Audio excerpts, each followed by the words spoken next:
আসসালামু আলাইকুম ওয়া রাহমাতুল্লাহ। Good morning Cox's Bazar.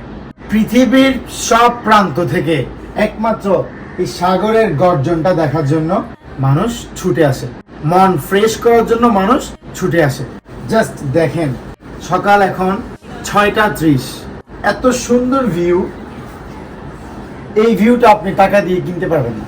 এটা দেখার জন্য আপনার মন লাগবে, ইচ্ছা লাগবে। ভাই, টাকা দিয়ে কি করবেন যদি আপনার মন শান্তি না হয়, যদি আপনার চোখ শান্তি না হয়, যদি আপনি আল্লাহর পৃথিবীটা ঘুরে দেখতে না পারেন, তাহলে আপনার জীবনটা কি বৃথা। সো রাকিব লুঙ্গি পরা না হলে রাকিবকে দেখাইতে পারতাম আমি। রাকিবকে একটু দেখাই। রাকিব কিন্তু আছে, প্রচুর ঘুম, কিন্তু আমরা তো কি করব, সব কিছু করতে হচ্ছে। ব্লগ আসবে কিন্তু আমাদের পুরোটা। ব্লগের জন্য বিভিন্ন রকম শর্ট নেওয়া হচ্ছে। পুরো ব্লগ আমাদের